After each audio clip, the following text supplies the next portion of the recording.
මේ පොත සහ මේ පෑන උදව් කරගෙන ඔයාලට මොනවද කියලා දෙනවා.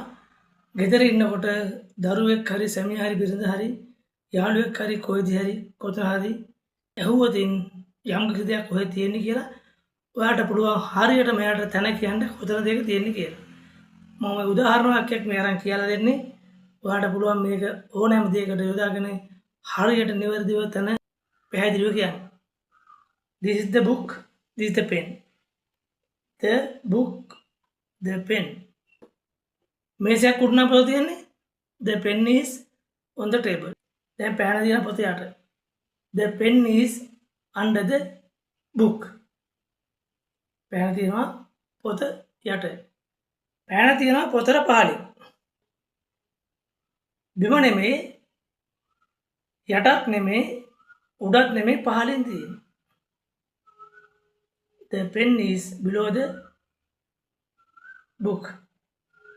Pen is above the book. පෑන තියෙන්නේ පොතේ ගෑවිලා නෙමෙයි. පොත උඩත් නෙමෙයි පොත යටත් නෙමෙයි පොතට පහළිනුත් නෙමෙයි. දැන් පොතේ පොතට ඉහළින්. The pen is above the book. පෑන තියෙනවා පොතට පිටුපස්සේ. කොහොමද කියන්නේ? The pen is behind the book. පෑන තියෙනවා පොතට ඉදිරියෙන්. දැන් පෑන පොතේ ගෑවිලා නැහැ ඔන්න. ඉදිරියෙන් තියෙන්නේ. දැන් කොහොමද කියන්නේ? The pen is in front of the book. දැන් පෑන තියෙන පොත ඇතුලේ.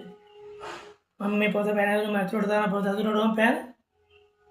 The pen is inside the book. දැන් මේ පෑන තියෙනවා පොත මත තියෙන තව යම් දේවල් අතර. කොහොමද හරියට කියන්නේ?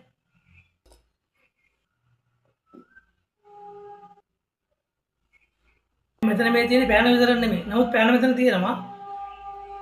ඔයා ගන්න බැරි වුණාම කවුරු ඇහුවොත් ඒ පෑන කොහෙද තියෙන්නේ කියලා අපි කොහොමද කියන්නේ? මේ පෑන තියෙනවා පොත උඩ තියෙන තව දේවල් අතර. හරියට කොහොමද කියන්නේ? The pen is among the things on the book. පැහැදිලි නේද? මේ වගේ තව දේවල් ඉගෙන ගන්න සරලව ඔයාට YouTube channel එක subscribe කරලා තියාගන්න. හැමදාම නවරදවාම මේ වගේ පොඩි පාඩම් ගොඩක් ගෙනත් දෙනවා. සත පහක්වත් ඕනේ නැහැ. නොමිලේ. සම්පූර්ණ නොමිලේ.